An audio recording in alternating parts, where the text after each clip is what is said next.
चलिए आपको सीधे लिए चलते हैं उत्तर प्रदेश वृक्षारोपण जन अभियान 2024 में गोरखपुर में सीएम योगी आदित्यनाथ शामिल हुए। देखें। या छाया हो या सजावट के हो, ये सभी प्रकार की वैरायटी के 54 करोड़ से अधिक पौध उत्तर प्रदेश में वन विभाग के पास, उद्यान विभाग के पास और निजी नर्सरियों में है, जिनका उपयोग, जिनमें से लगभग 37-38 करोड़ का उपयोग आज एक दिन में होगा और हुआ है। शेष क्रमिक रूप से उनका उपयोग हम लोग करेंगे और प्रदेश के अंदर इस कार्यक्रम को आगे बढ़ाएंगे। आज जब उत्तर प्रदेश इस लक्ष्य को प्राप्त करने की दिशा में आगे बढ़ा है, मुझे बताते हुए प्रसन्नता है कि गत 7 वर्ष में हमारी सरकार ने प्रदेश भर में, हम लोगों ने प्रदेश भर में जो अभियान चलाया, 168 करोड़ वृक्षारोपण का एक नया रिकॉर्ड पिछले 7 वर्ष के अंदर हम इससे पहले बना चुके हैं। 168 करोड़ वृक्षारोपण के कारण जो गत वर्ष तक प्रदेश सरकार ने किया था, जन सहभागिता के माध्यम से, उत्तर प्रदेश सरकार के विभिन्न विभागों के माध्यम से, उसका परिणाम क्या था? आज वैश्विक संस्थाएं उत्तर प्रदेश के इस महत्व को स्वीकार करती है। मैंने लखनऊ में कार्बन क्रेडिट का लाभ प्राप्त करने वाले उन किसानों को, जिन्होंने अपना रजिस्ट्रेशन कराया था, अधिकाधिक वृक्षारोपण कराया था, उन्हें 5 वर्ष तक प्रति पेड़ $5-5, $1 उन्हें उपलब्ध होगा। और इस क्रम में आज मैंने लखनऊ में कार्बन क्रेडिट से जुड़े हुए उन किसानों को, 25,000 किसानों को यह पैसा भी हुआ है, जिसमें 200 करोड़ रुपए अकेले उत्तर प्रदेश को प्राप्त हो रहे हैं। जो पेड़ लगाए गए, इनमें 75 से 80% पेड़ आज भी सुरक्षित हैं, वही वाटिकाएं आज भी हैं और उन्हें अलग अलग नाम पर, कहीं नक्षत्र वाटिका के नाम पर, कहीं नवग्रह वाटिका के नाम पर, कहीं हरिशंकरी वाटिका के नाम पर, कहीं पर किसी अन्य के नाम पर, इन सब को आगे बढ़ाने का काम किया गया। और मुझे बताते हुए प्रसन्नता है कि आज लखनऊ में हमने एक नदी को भी पुनर्जीवित करवाया है। याद करिए, 50 वर्ष पहले लखनऊ में गोमती नदी में एक संगम होता था, वह था गोमती और पोखरेल नदी का। लेकिन 50 वर्ष में विकास के अंधी दौड़ ने पोखरेल नदी को पूरी तरह पाड़ दिया था।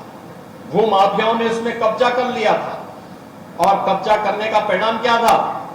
हमें एक अभियान चलाना पड़ा था बड़े पैमाने पर ऐसे लोगों के खिलाफ, जिन्होंने पोखरेल नदी को पाट करके वहां पर जबरदस्ती अपने व्यवसायिक कॉम्प्लेक्स बना दिए थे, अपने मकान बना दिए थे।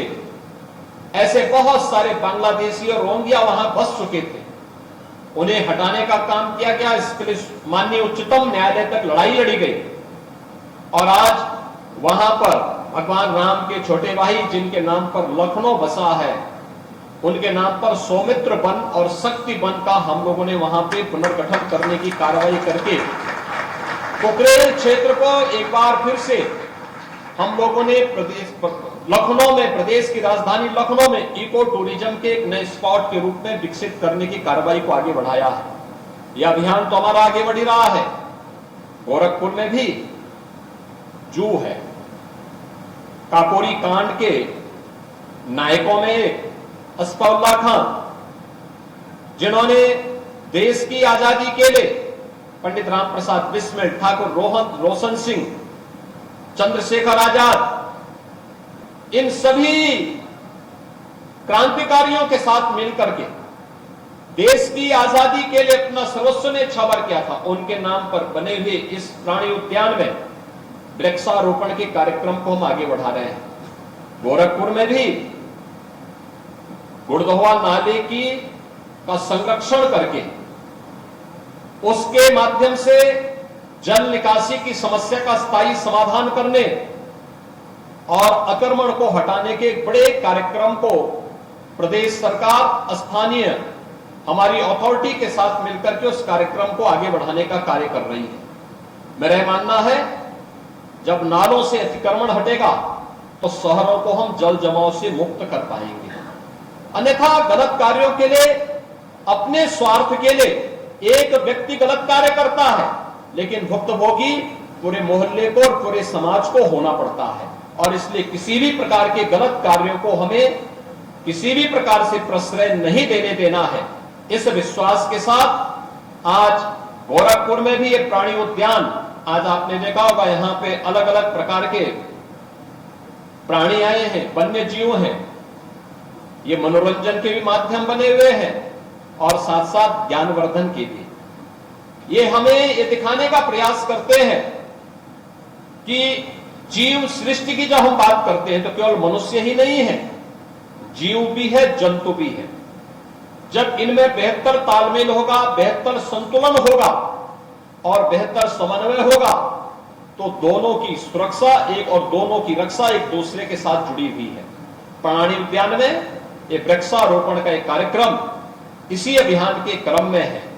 उन्हें उस प्रकार का वातावरण मिल सके जो उन्हें वनों के अंदर प्राप्त होता है और इसलिए आज यहां पर भी वृक्षारोपण के इस कार्यक्रम के साथ जुड़ करके मुझे प्रसन्नता हुई।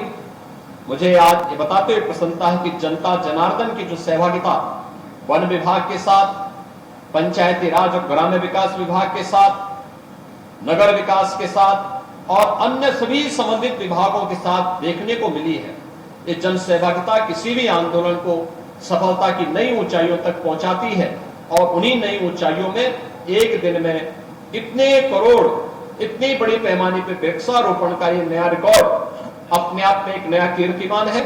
कुछ ही देर में उत्तर प्रदेश 36 करोड़ 50 लाख वृक्षारोपण के इस कीर्तिमान को स्थापित करने की ओर अग्रसर बढ़ हो जाएगा और इस नए रिकॉर्ड के साथ दुनिया के सामने खड़ा होगा। इस पूरे रिकॉर्ड को उपलब्ध होने के अवसर पर मैं उत्तर प्रदेश वासियों को भी हृदय से बधाई देना चाहूंगा, उनका आभार व्यक्त करना चाहूंगा कि उन्होंने, जनप्रतिनिधियों ने, इसमें पार्षद भी, ग्राम प्रधान भी, क्षेत्र पंचायत समिति के सदस्य भी, क्षेत्र पंचायत के प्रमुख भी, चेयरमैन, महापौर, जिला पंचायत अध्यक्ष, माननीय विधायक, माननीय सांसद और समाज के अलग अलग तबके के लोगों ने सहभागिता प्रदान करते हुए एक नई ऊंचाइयां प्रदान की हैं। आज के इस अवसर पर मैं एक बार फिर से इस पूरे अभियान के प्रति अपनी शुभेच्छा व्यक्त करता हूं, शुभकामना व्यक्त करता हूं और विश्वास व्यक्त करता हूं कि कुछ ही देर में हम जब खुशखबरी उत्तर प्रदेश वासियों को दे पाएंगे कि उन्होंने वृक्षारोपण महाअभियान में एक पेड़ मां के नाम पर एक नया कीर्तिमान स्थापित किया है। इसके लिए उत्तर प्रदेश वासियों को मैं हृदय से अपनी बधाई और शुभकामनाएं देता हूं। धन्यवाद। जय हिंद।